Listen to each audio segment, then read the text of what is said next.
भाजपा ने सोमवार से लेकर बुधवार तक 9 राज्यों में प्रदेश अध्यक्षों का ऐलान कर दिया है। इन राज्यों में यूपी से लगते उत्तराखंड, मध्य प्रदेश, बिहार जैसे राज्य भी शामिल हैं, लेकिन सबसे ज्यादा आबादी वाले सूबे को अब भी इंतजार है।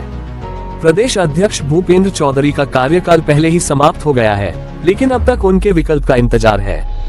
वहीं चर्चा ये भी है कि उत्तर प्रदेश का अध्यक्ष तय होने के बाद ही जेपी नड्डा के विकल्प पर मुहर लगेगी। फिर भी उत्तर प्रदेश में पार्टी यदि अपने मुखिया का नाम तय नहीं कर पा रही है तो उसके कुछ कारण है। पहला कारण यह है कि सामाजिक समीकरण साधने के लिए मंथन हो रहा है। इसके अलावा मुख्यमंत्री योगी आदित्यनाथ के नेतृत्व वाली सरकार के साथ ही केंद्र के साथ तालमेल बनाने वाले नेता की भी तलाश है। ऐसे में संतुलन वाले नेता की जरूरत है और उसकी तलाश के लिए मंथन चल रहा है। फिलहाल चर्चा में कई नाम हैं, जिनके सहारे भाजपा एक सॉफ्ट ध्रुवीकरण की संभावना पैदा करना चाहेगी। जैसे एक नाम धर्मपाल सिंह लोधी का भी चर्चा में है। वह लोध समाज से है और गैर यादव ओबीसी समाज को साथ लाने की कोशिशों के तहत भाजपा लंबे समय से इस समाज को बढ़ाती रही है। स्वर्गीय कल्याण सिंह लोधी समाज के बड़े नेताओं में गिने जाते थे। धर्मपाल सिंह लोधी साफ सुथरी छवि के नेता हैं, लेकिन चर्चा है कि उन्हें प्रमोट करने से राजवीर सिंह को परेशानी हो सकती है। वह कल्याण सिंह के बेटे हैं और उनकी राजनीतिक विरासत पर भी दावेदारी रही है। एक और नाम चर्चा में है, वह है स्वतंत्र देव सिंह।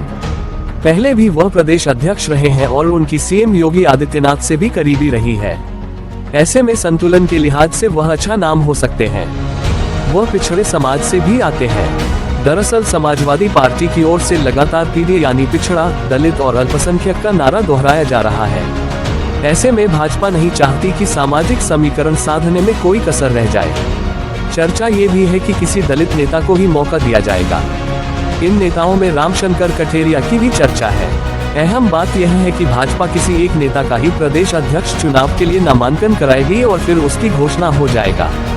ऐसे करने से यह संदेश जाता है कि आम सहमति से नेता को चुना गया है। ऐसे में उस एक नाम को चुनने से पहले मंथन चल रहा है। पार्टी ऐसा नेता चाहती है जिससे इतने बड़े राज्य के हर अंचल को साधा जा सके।